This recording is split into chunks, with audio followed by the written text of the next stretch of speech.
What is going on, you guys? Rochelle here, bringing you a coding tutorial today. I will be going over the basic types that you can see in a programming language.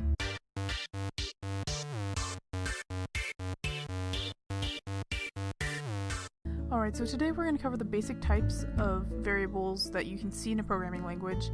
And the types that I'm going to cover today are ints, chars, strings, floats, doubles, and booleans. Now, they're not all necessarily called exactly that, and the only one I have really in mind for that is Boolean. Is sometimes called bool. It depends on the language, but it's easy to find. So I'm just going to describe the basic concepts, so hopefully you can look that up and figure that out on your own.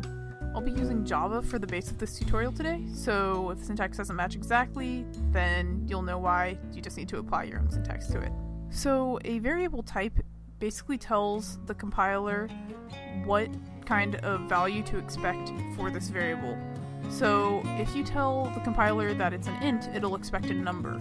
If you tell the compiler that it's a string, it'll expect a bunch of chars put together, or characters basically.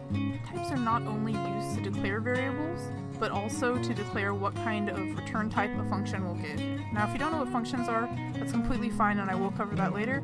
But there are little ways to make code snippets, and you do need to tell the compiler what type of variable to expect to get back from that, and it can be used there as well. There are two types of languages, strongly and weakly typed, and if you are using a weakly typed language, usually a scripting language, then this won't necessarily apply to you, but it's still good to know. Let's just dive straight into types. Alright, so the first type we're going to talk about is ints, or integers, which basically includes all of your natural numbers, including negative numbers, and their whole numbers. So 1, 2, 3, 4, 5, negative 10, negative 7, 0, all of that, they're all integers. Another type that you have are strings, and strings are basically the same thing as words.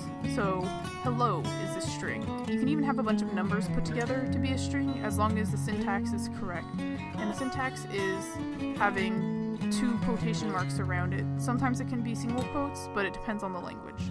The next type that you have is similar to the string. It's called a char, and a char is just short for character, so it's only one. But it doesn't have to necessarily be a letter. It can be a letter, a number, a symbol, any variety of things.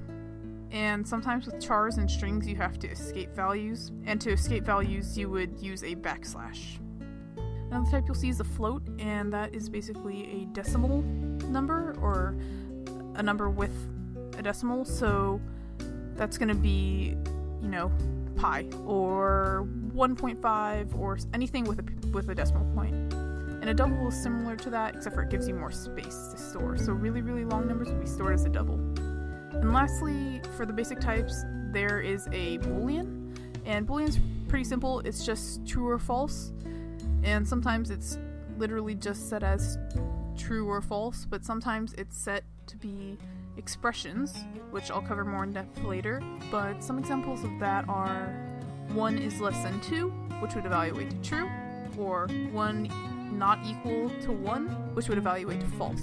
So it doesn't necessarily have to be just a true or false value, but something that evaluates to those values. Alright, so that about wraps it up for this week's tutorial.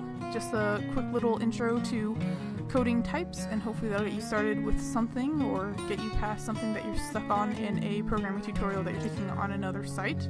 If you found this video helpful, please give it a like. If you want to see some more coding, pixel art, or random software videos, please go ahead and subscribe. I put out new content every Friday. And as always, thank you for watching, and I'll see you guys next time.